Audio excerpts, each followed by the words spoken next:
Les chèvres que Robinson avait domestiquées et enfermées dans des enclos étaient retournées à l'état sauvage. Mais, comme presque toutes les bêtes qui vivent en liberté, elles s'étaient organisées en groupes que commandaient les boucs les plus forts et les plus sages. Ces maîtres boucs obéissaient eux-mêmes à un roi bouc d'une taille et d'une force terrible qui s'appelait Andohar.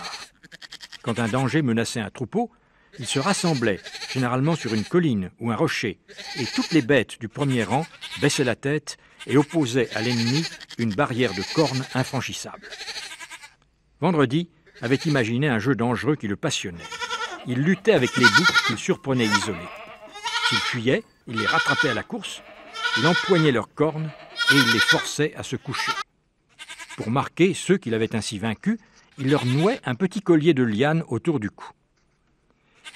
Il arriva cependant qu'au cours d'une de ses chasses aux boucs, Vendredi recueillit une petite chèvre qu'il avait trouvée blessée dans un creux de rocher. Elle avait une patte de devant cassée. C'était une chevrette toute jeune, blanche, et elle n'avait pas encore de cornes. Vendredi lui fabriqua des attelles avec des bâtons qu'il lia autour de l'os fracturé. Sans doute, une chèvre plus âgée et plus raisonnable se serait-elle accommodée de cet appareil qui l'empêchait de plier le genou.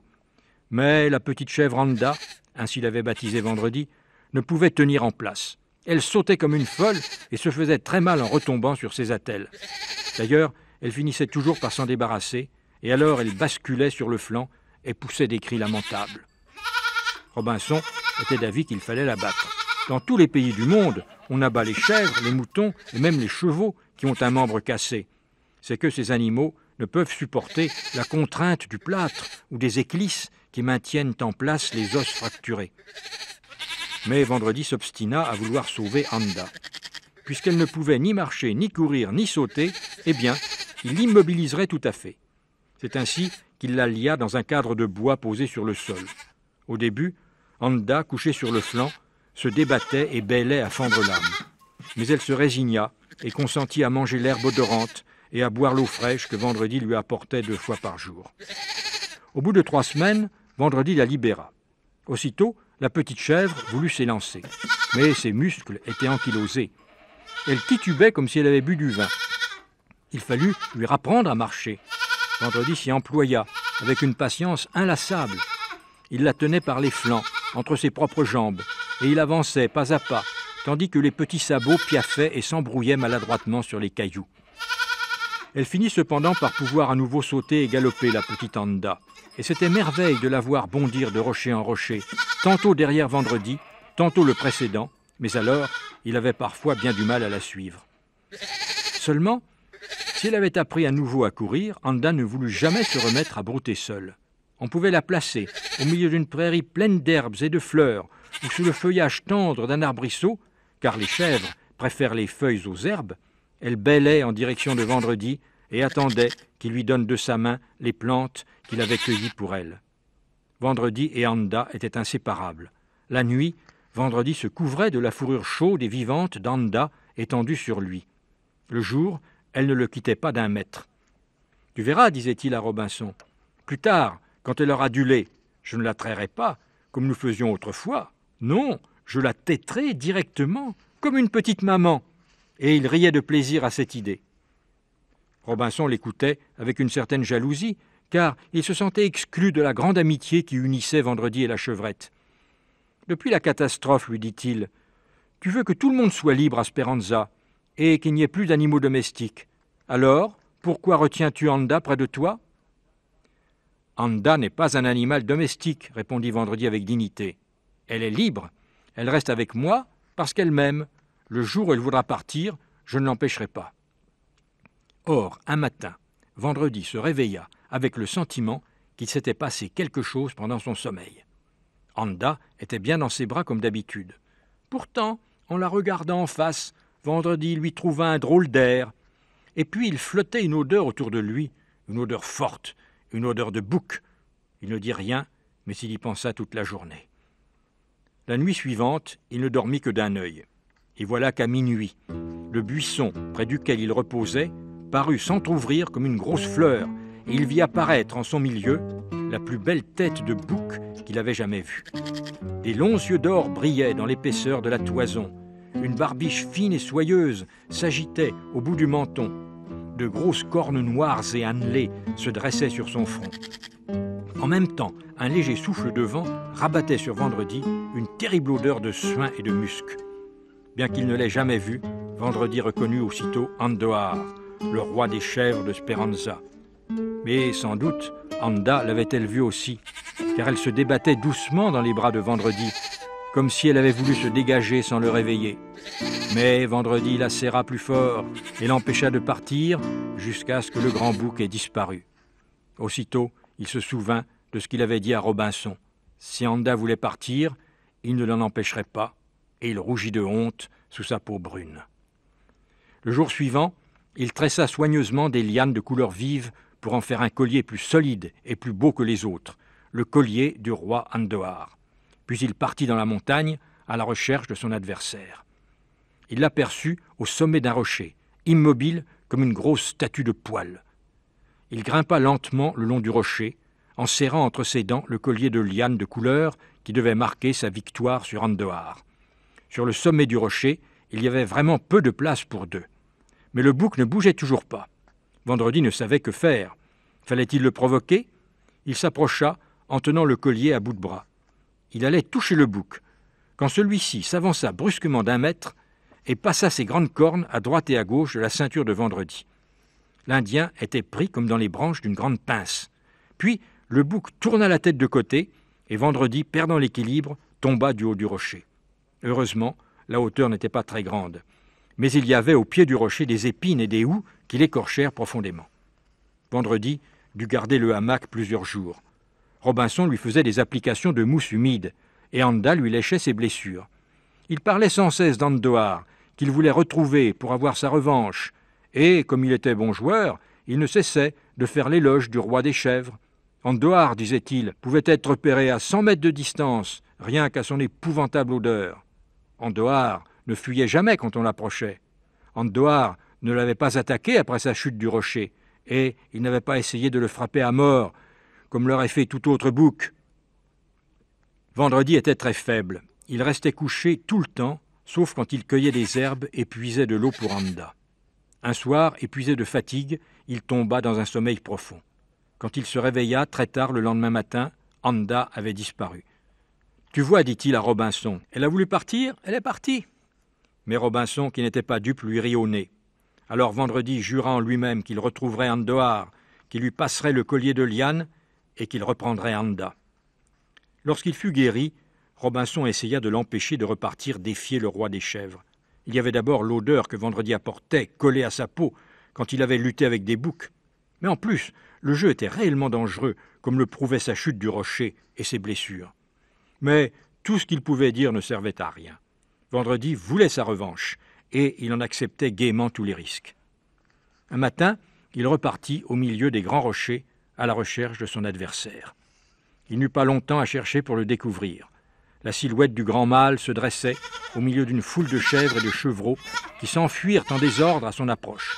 Seule une petite chèvre blanche resta fidèlement auprès du roi et Vendredi fut bien obligé de reconnaître Anda. D'ailleurs, elle ne broutait pas. C'était Andohar qui broutait pour elle. Il arrachait une touffe d'herbe et la présentait à Anda. La chevrette s'en saisissait avec ses dents et elle hochait plusieurs fois la tête comme pour dire merci. Vendredi en eut un pincement de jalousie. Andohar ne cherchait pas à fuir. Il se trouvait au milieu d'une sorte de cirque, limité d'un côté par un mur de pierre verticale et de l'autre par un précipice d'une 30aine de mètres de profondeur. Vendredi dénoua la cordelette qu'il avait enroulée autour de son poignet et l'agita comme un défi sous le nez d'Andohar. Le fauve s'arrêta tout à coup de mâcher en gardant un long brin d'herbe entre ses dents. Puis il ricana dans sa barbiche et se dressa sur ses pattes de derrière comme pour faire le beau. Il fit ainsi quelques pas en direction de Vendredi, en agitant dans le vide ses sabots de devant et en hochant ses immenses cornes, comme s'il saluait une foule venue pour l'admirer. Vendredi fut stupéfait de cette pantomime grotesque. Cette seconde de distraction le perdit. La bête n'était plus qu'à quelques pas de lui quand elle se laissa retomber en avant et prit en même temps un élan formidable dans sa direction. Elle vola comme une flèche vers la poitrine de l'Indien. Vendredi se jeta de côté un instant trop tard. un choc violent à l'épaule droite le fit tourner sur lui-même. Il tomba brutalement sur les pierres et demeura plaqué au sol. S'il s'était relevé aussitôt, il aurait été incapable d'éviter une nouvelle attaque. Il resta donc aplati sur le dos, et il ne voyait rien entre ses paupières mi-closes qu'un morceau de ciel bleu. Brusquement, le ciel s'obscurcit, et une tête velue et barbichue, avec un mufle tordu par une espèce de ricanement, se pencha sur lui. Il tenta de faire un mouvement, mais son épaule lui fit tellement mal qu'il s'évanouit. Lorsqu'il rouvrit les yeux, le soleil était au zénith et le baignait d'une chaleur insupportable. Il s'appuya sur sa main gauche et ramena ses pieds sous lui. Le mur de pierre réverbérait la lumière comme un miroir. Le bouc était invisible. Il se leva en chancelant et il allait se retourner quand il entendit derrière lui un bruit de sabots sur les pierres. Le bruit se rapprochait si vite qu'il ne chercha pas à faire face. Il se laissa tomber sur la gauche, du côté de sa bonne épaule. Un choc au niveau de la hanche le fit trébucher les bras en croix. Andohar s'était arrêté d'un seul coup, planté sur ses 4 pattes sèches. Vendredi perdit tout à fait l'équilibre et s'écroula sur le dos du bouc. Andohar plia sous le poids, puis il se rassembla et repartit au grand galop. Torturé par son épaule, l'Indien se cramponnait à la bête. Ses mains avaient empoigné les cornes, au plus près du crâne. Ses jambes serraient la fourrure des flancs, dans laquelle s'accrochaient ses doigts de pied. Le bouc faisait des bonds fantastiques pour se débarrasser de ce corps nu qui l'étouffait. Il fit plusieurs fois le tour de la carrière où il avait rencontré Vendredi, sans jamais trébucher dans les rochers. Vendredi souffrait tellement qu'il avait envie de vomir et qu'il avait peur de s'évanouir à nouveau. Il fallait obliger Andohar à s'arrêter. Ses mains descendirent le long du crâne de la bête et se plaquèrent sur ses yeux. Aveuglée, elle s'arrêterait sans doute. Elle ne s'arrêta pas. Elle fonçait droit devant elle, comme si les obstacles n'existaient plus. Ses sabots sonnèrent sur la dalle de pierre qui s'avançait vers le précipice, et les 2 corps, toujours enlacés, tombèrent dans le vide. À 2 kilomètres de là, Robinson avait observé à la longue vue la lutte et la chute des 2 adversaires. Il connaissait assez bien cette région de l'île pour savoir que le fond du précipice était accessible par un petit sentier qui serpentait le long de la montagne. Le soir tombait lorsqu'il découvrit le cadavre d'Andohar au milieu des maigres buissons qui poussaient entre les pierres. En se bouchant le nez, il se pencha sur le grand corps brun et reconnut aussitôt la cordelière de couleur solidement nouée autour de son cou. Il se releva en entendant rire derrière lui. Vendredi était là, debout. Il était couvert d'égratignures et il avait une épaule démise, mais il paraissait tout heureux. Anda était à côté de lui et lui léchait la main. « Le roi des chèvres était sous moi et il m'a protégé quand nous sommes tombés, expliqua-t-il. Le grand bouc est mort en me sauvant, mais je vais bientôt le faire voler et chanter. » Vendredi se remettait de ses fatigues et de ses blessures avec une rapidité qui étonnait toujours Robinson. Quelques jours plus tard, il retournait à la dépouille d'Andohar. Il trancha d'abord la tête qu'il déposa au centre d'une fourmilière. Puis il coupa la peau autour des pattes et sur toute la longueur de la poitrine et du ventre. Enfin, il déshabilla le bouc de sa peau qu'il étendit à plat sur le sol. De la bête écorchée, il ne conserva que les intestins. Il les lava à grande eau et les mit à sécher dans les branches d'un arbre, puis il gagna le bord de la mer en chantonnant, avec sous son bras la lourde et grasse peau d'Andohar. Il la rinça dans les vagues pour qu'elle s'imprègne de sable et de sel. Ensuite, il la gratta avec un coquillage pour enlever tous les poils. Ce travail lui demanda plusieurs jours. Enfin, il l'étendit sur 2 arcs de bois qui la tendaient comme une peau de tambour. Quand elle fut bien sèche, il la polit avec une pierre ponce. « Andohar va voler, Andohar va voler », répétait-il très excité, en refusant toujours de dévoiler ses projets. 3 jours plus tard, Robinson, en se levant, vit dans le ciel bleu un grand oiseau qui se balançait au gré du vent. Vendredi avait exécuté sa mystérieuse promesse, il faisait voler Andohar. Il avait d'abord ligaturé 3 baguettes de jonc en forme de croix, puis il avait creusé une gorge dans chacune de leurs sections et il y avait fait passer un boyau. Sur le cadre léger et robuste ainsi obtenu, il avait posé la peau d'Andohar en rabattant et en cousant ses bords sur le boyau. Les deux extrémités de la baguette la plus longue étaient réunies par une ficelle assez lâche à laquelle était nouée la corde du cerf-volant en un point soigneusement calculé, car de là dépendait son inclinaison dans le vent. Vendredi avait travaillé dès les premières lueurs de l'aube à son cerf-volant, et le grand oiseau de peau, à peine terminé, s'agitait dans le vent entre ses mains, comme s'il était impatient de prendre son vol. Sur la plage, l'Indien avait crié de joie au moment où Andohar, courbé comme un arc, était monté en fusée, entraînant une guirlande de plumes blanches et noires. Robinson le trouva couché sur le sable, les mains croisées derrière la nuque, la chevrette Anda roulée en boule à ses pieds. La corde du cerf-volant était attachée à sa cheville. Robinson s'étendit près de lui, et, longtemps, ils regardèrent tous deux le vol capricieux d'Andohar au milieu des nuages qui montaient et plongeaient, vibraient sous une rafale et s'affaissaient tout à coup parce que le vent faiblissait. Tout à coup, Vendredi sauta sur ses pieds et, sans détacher la corde du cerf-volant, toujours nouée à sa cheville, il mima la danse aérienne d'Andohar. Riant et chantant, il s'accroupit en boule sur le sol, puis bondit en levant les bras, retomba, projeta sa jambe gauche vers le ciel, tournoya, accompagné par les gambades d'Anda. Et là-haut, très loin dans les nuages, le bel oiseau d'or, attaché par 300 mètres de fil à la cheville de l'Indien, l'accompagnait dans sa danse, virevoltait, plongeait, bondissait avec lui. L'après-midi fut consacré à la pêche au cerf-volant, telle qu'on la pratique encore dans les îles de l'archipel Salomon. La corde du cerf-volant fut attachée à l'arrière de la pirogue, tandis qu'une ligne de même longueur partait de la queue de l'engin et se terminait par un hameçon dissimulé dans une touffe de plumes. Robinson pagayait lentement contre le vent, et, loin derrière la pirogue, la touffe de plumes frôlait les vagues en scintillant. Parfois, un gros poisson se jetait sur ses tapas et refermait sa gueule sur l'hameçon. Alors, Vendredi et Robinson voyaient dans le ciel le grand cerf-volant s'agiter comme le bouchon d'une canne à pêche quand un poisson a mordu.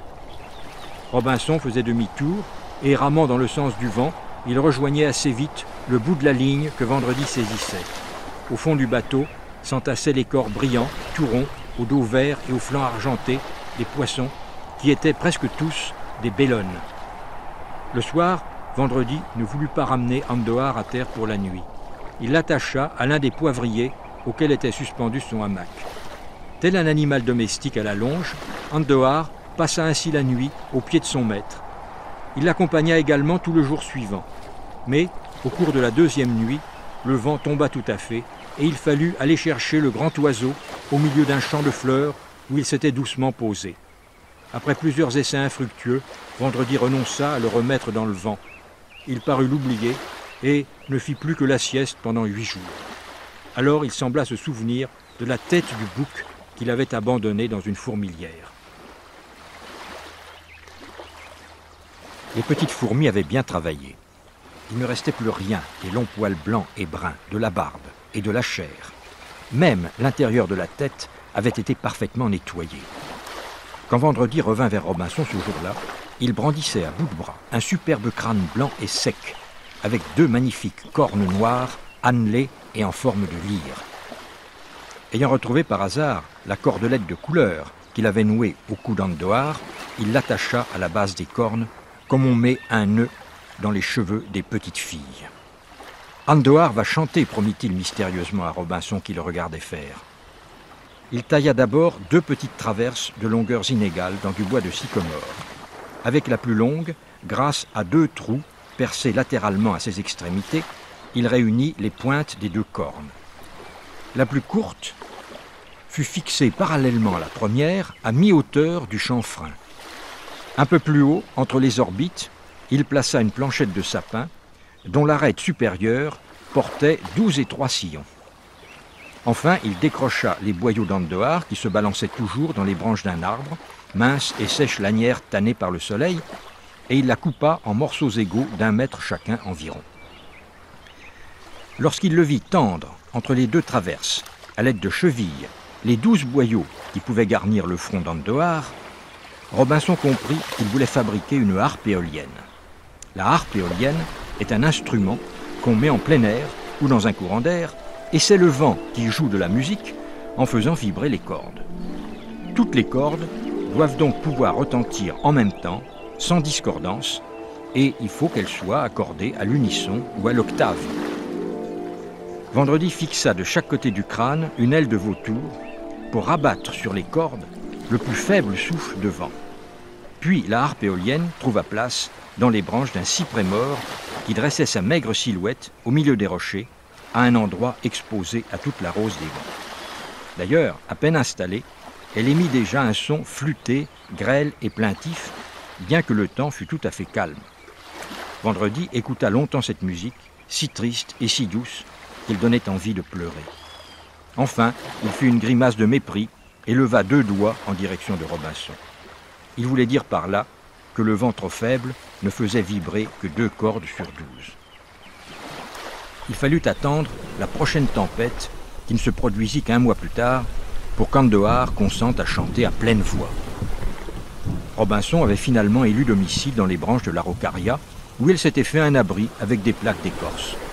Une nuit, Vendredi vint le tirer par les pieds. Une tourmente s'était levée et on voyait dans le ciel livide la lune glisser rapidement comme un disque entre les nuages déchirés. Vendredi entraîna Robinson vers le cyprès. Bien avant d'arriver en vue de l'arbre, Robinson crut entendre un concert céleste où se mêlaient des flûtes et des violons. Le vent redoublait de violence quand les 2 compagnons parvinrent au pied de l'arbre chantant. Attaché court à sa plus haute branche, le cerf-volant vibrait comme une peau de tambour, tantôt immobile et frémissant, tantôt emporté dans de furieuses embardées. Sous la lumière changeante de la lune, les 2 ailes de vautour s'ouvraient et se fermaient au gré des bourrasques. Ainsi, Andohar volant et Andohar chantant semblaient réunis dans la même sombre fête. Et il y avait surtout cette musique grave et belle, si déchirante qu'on aurait dit la plainte du grand bouc mort en sauvant Vendredi. Serrés tous 3 sous un rocher, Robinson, Vendredi et la chevrette Anda regardaient de tous leurs yeux ce spectacle terrible. Et ils écoutaient de toutes leurs oreilles ce chant qui semblait à la fois tomber des étoiles et monter des profondeurs de la terre.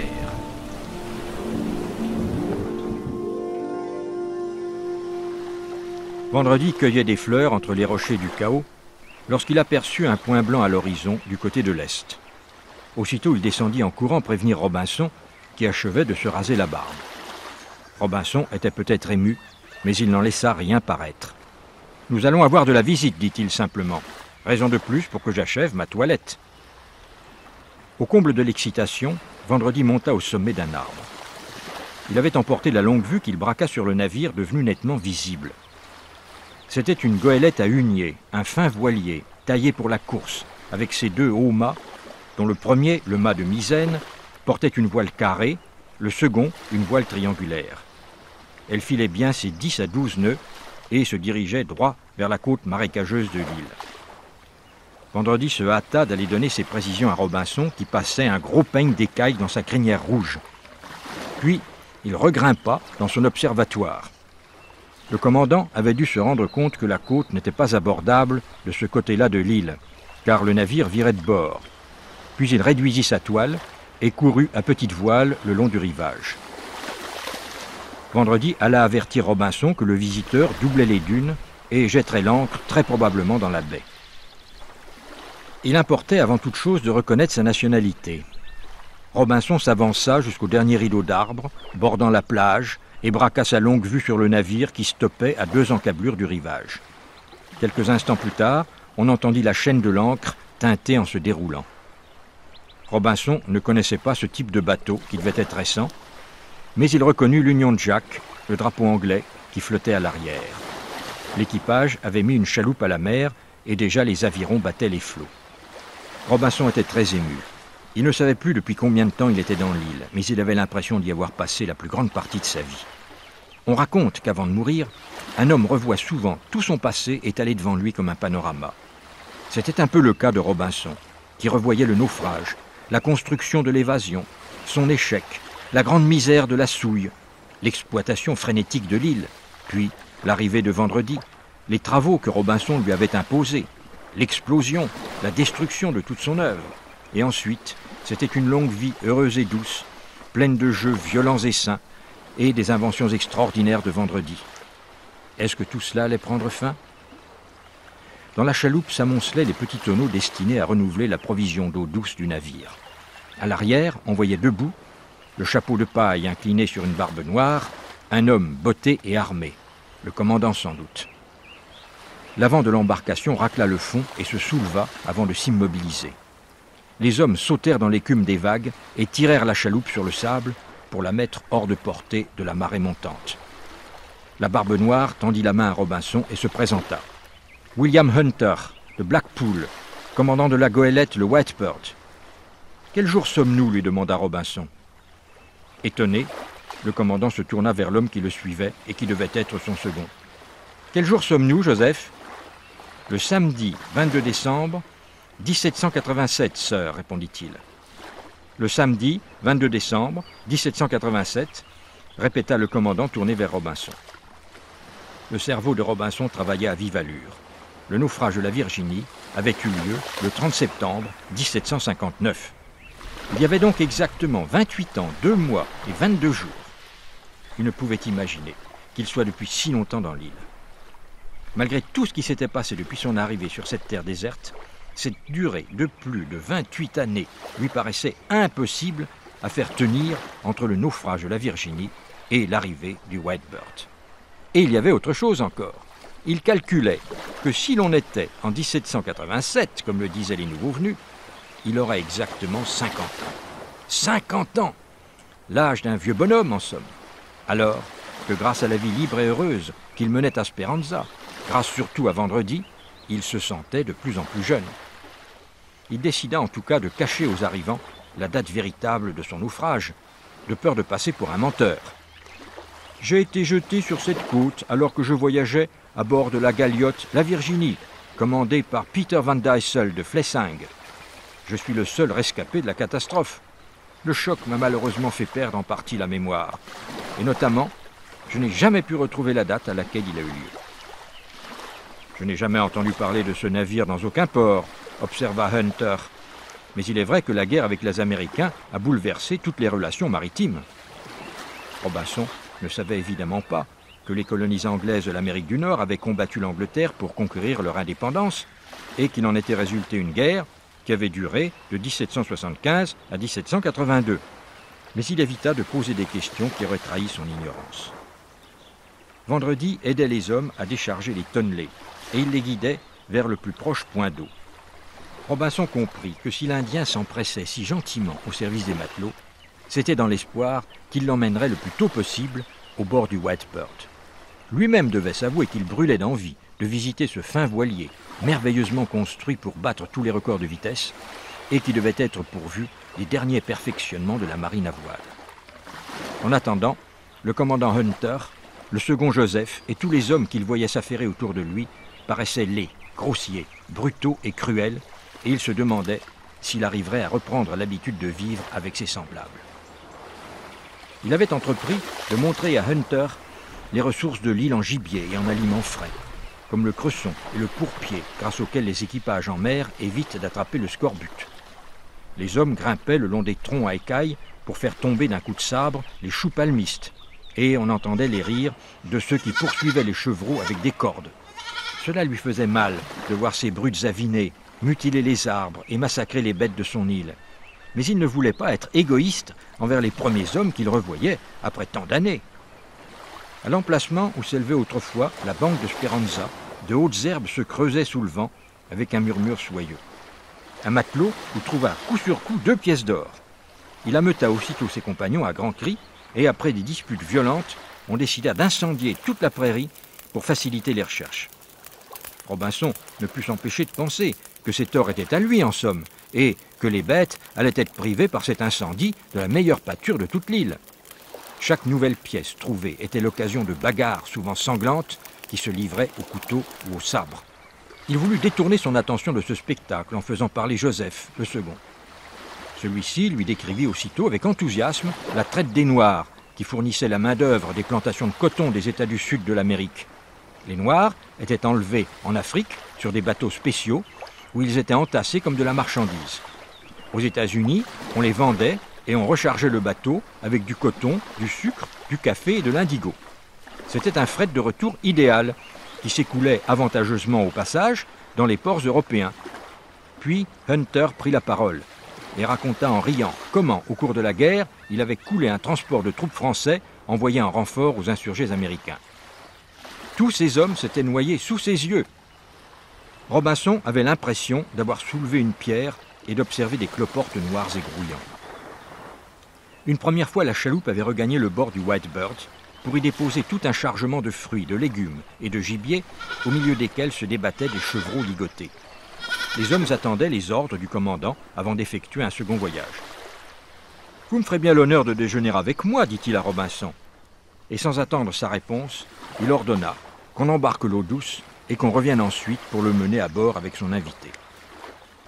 Lorsque Robinson sauta sur le pont du Whitebird, il y fut accueilli par un vendredi radieux que la chaloupe avait amené lors de son précédent voyage.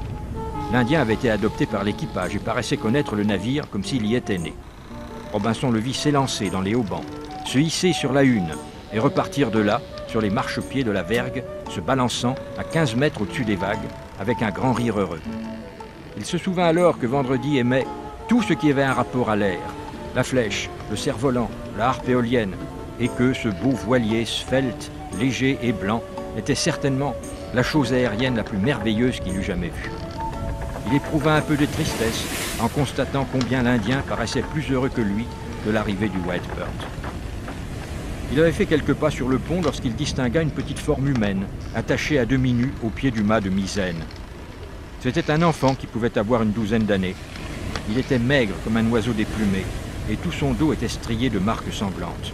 On ne voyait pas son visage, mais ses cheveux formaient une masse rouge qui retombait sur ses épaules minces et parsemées de taches de rousseur.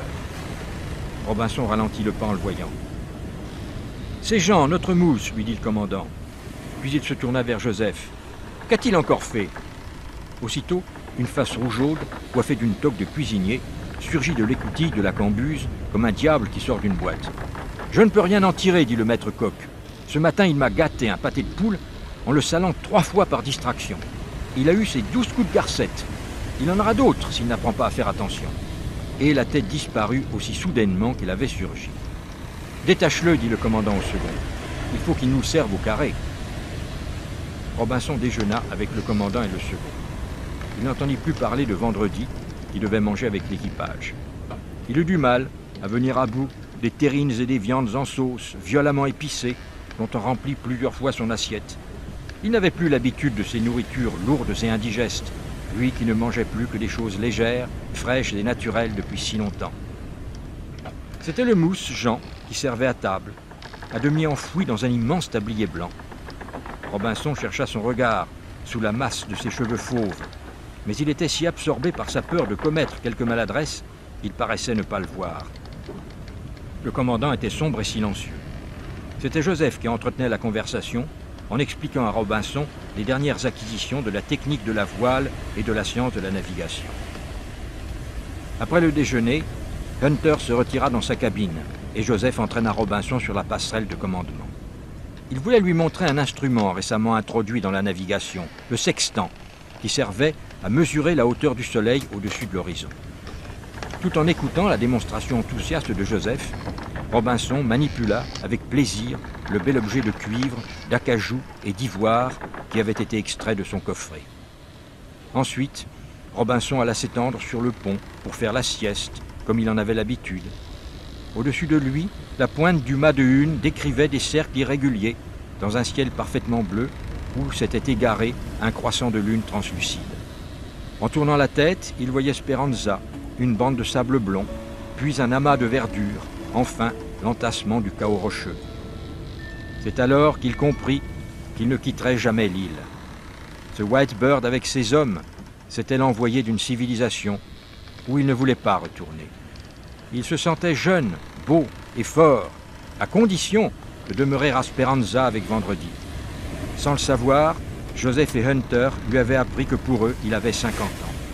S'il s'en allait avec eux, il serait un vieil homme aux cheveux gris, à l'allure digne, et il deviendrait bête et méchant comme eux. Non, il resterait fidèle à la vie nouvelle que lui avait enseignée Vendredi. Lorsqu'il fit part de sa décision de demeurer sur l'île, seul Joseph manifesta de la surprise. Hunter n'eut qu'un sourire glacé. Au fond, il était peut-être soulagé de n'avoir pas 2 passagers supplémentaires à embarquer sur un navire étroit où la place était chichement distribuée. Je considère tout le ravitaillement et l'or que nous avons embarqué comme l'effet de votre générosité, lui dit-il courtoisement.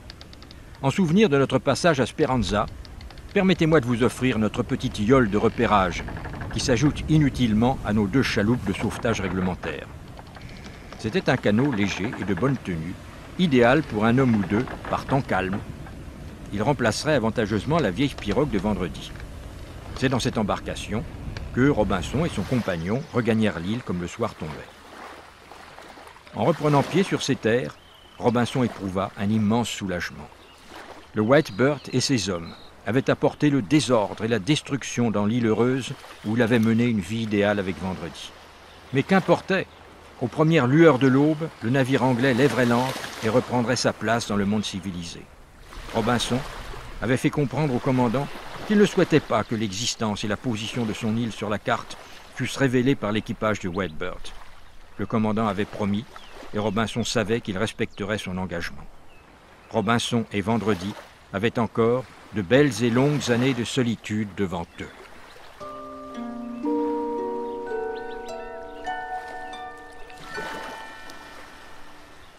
L'aube était pâle encore quand Robinson descendit de son araucaria.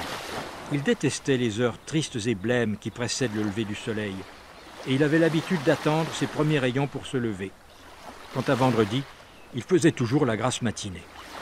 Mais cette nuit-là, il avait mal dormi. C'était sans doute ce repas indigeste qu'il avait pris à bord du Whitebird, ces viandes, ces sauces et ce vin qui lui avaient donné un sommeil lourd, entrecoupé de réveils brusques et de cauchemars. Il fit quelques pas sur la plage. Comme il s'y attendait, le Whitebird avait disparu. L'eau était grise et le ciel décoloré. Une rosée abondante alourdissait les plantes. Les oiseaux observaient un silence de mort. Robinson sentit une grande tristesse l'envahir.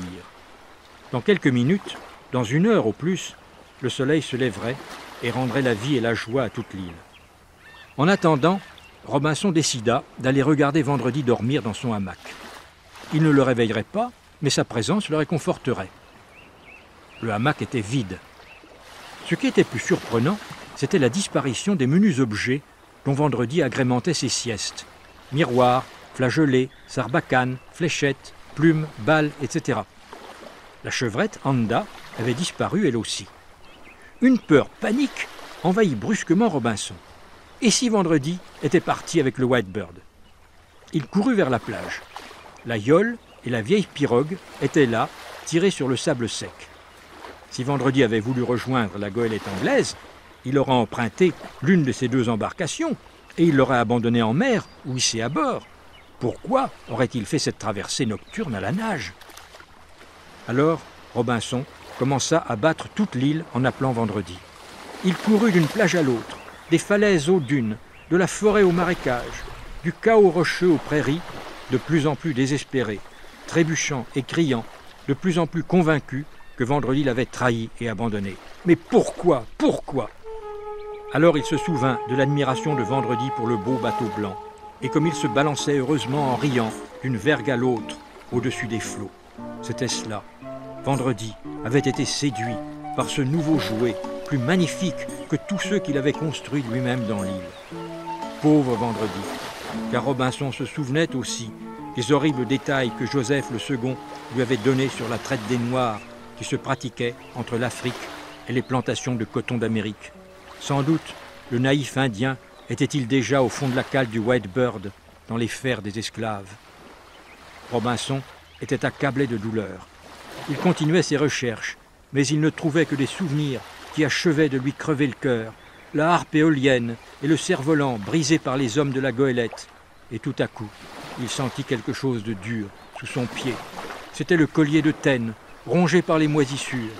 Alors, Robinson appuya son front contre le tronc d'un eucalyptus et il pleura toutes les larmes de son corps.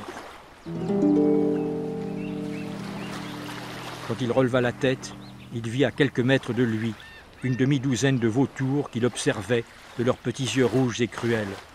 Robinson voulait mourir, les vautours l'avaient deviné, mais justement, il ne voulait pas que son corps fût déchiqueté par les charognards. Il se souvint du fond de la grotte, où il avait passé de si bonnes heures. Sans doute l'explosion avait bouché l'entrée de la grande caverne. Mais il se sentait si diminué, si faible et rapetissé, qu'il était bien sûr de trouver un passage, une fente entre deux blocs. Alors, il descendrait tout au fond du trou, qui était doux et tiède. Il s'accroupirait, la tête sur les genoux, les pieds croisés, et il oublierait tout. Il s'endormirait pour toujours à l'abri des vautours et des autres animaux. Il s'achemina donc, à petits pas, vers le chaos rocheux qui se dressait à la place de la grotte. À force de chercher, il trouva en effet une ouverture étroite comme une chatière, mais il était tellement recroquevillé par le chagrin qu'il était sûr de pouvoir s'y glisser. Il passa la tête à l'intérieur pour essayer de voir si le passage conduisait bien au fond de la grotte. À ce moment-là, il entendit quelque chose qui remuait à l'intérieur. Une pierre roula. Robinson recula. Un corps obstrua la fente et s'en libéra par quelques contorsions.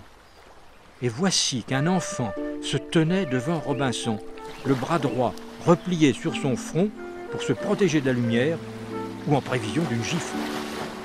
Robinson était abasourdi. « Qui es-tu? Qu'est-ce que tu fais là ?» lui demanda-t-il. « Je suis le mousse du White Bird, » répondit l'enfant. « Je voulais m'enfuir de ce bateau où j'étais malheureux. Hier, pendant que je servais à la table du commandant, vous m'avez regardé avec bonté. Ensuite, j'ai entendu que vous ne partiez pas. J'ai décidé de me cacher dans l'île et de rester avec vous. »« Et vendredi? As-tu vu vendredi ?» insista Robinson. « Justement, cette nuit, je m'étais glissé sur le pont et j'allais me mettre à l'eau pour essayer de nager jusqu'à la plage quand j'ai vu un homme aborder en pirogue. C'était votre serviteur métis. Il est monté à bord avec une petite chèvre blanche. Il est entré chez le second qui paraissait l'attendre. J'ai compris qu'il resterait sur le bateau, alors j'ai nagé jusqu'à la pirogue et je me suis hissé dedans et j'ai pagayé jusqu'à la plage. »« C'est pour cela que les deux bateaux sont là, » s'exclama Robinson. « Je me suis caché dans les rochers, poursuivait le mousse. Maintenant, le White Bird est parti sans moi et je vivrai avec vous. »« Viens avec moi, » lui dit Robinson. Il prit le mousse par la main et, contournant les blocs, il commença à gravir la pente menant au sommet du piton rocheux qui dominait le chaos. Il s'arrêta à mi-chemin et regarda son nouvel ami. Un pâle sourire éclaira le visage maigre, semé de taches de rousseur. Il ouvrit la main et regarda la main qui était blottie. Elle était mince, faible, mais labourée par les travaux grossiers du bord. Du haut du piton rocheux, on voyait toute l'île, qui était encore noyée dans la brume. Sur la plage, le canot et la pirogue commençaient à tourner, atteints par les vagues de la marée montante. Très loin au nord, sur la mer, on distinguait un point blanc qui fuyait vers l'horizon, le White Bird. Robinson tendit le bras dans sa direction. « Regarde-le bien, dit-il, tu ne verras peut-être jamais plus là. Un navire au large des côtes de Speranza. » Le point s'effaçait peu à peu. Enfin, il disparut. C'est alors que le soleil se leva. Une cigale chanta. Une mouette se laissa tomber sur l'eau et s'éleva à grands coups d'aile, un petit poisson dans le bec. Les fleurs ouvraient leurs calices, les unes après les autres. Robinson sentait la vie et la joie qui entraient en lui et le regonflaient. Vendredi lui avait enseigné la vie sauvage, puis il était parti. Mais Robinson n'était pas seul. Il avait maintenant ce petit frère dont les cheveux, aussi rouges que les siens, commençaient à flamboyer au soleil. Ils inventeraient de nouveaux jeux, de nouvelles aventures, de nouvelles victoires. Une vie toute neuve allait commencer, aussi belle que l'île qui s'éveillait dans la brume à leurs pieds. « Comment t'appelles-tu » demanda Robinson au mousse. « Je m'appelle Jean Neliapayev. Je suis né en Estonie, ajouta-t-il, comme pour excuser ce nom difficile. Désormais, lui dit Robinson, tu t'appelleras Dimanche. C'est le jour des fêtes, des rires et des jeux. Et pour moi, tu seras pour toujours l'enfant du dimanche.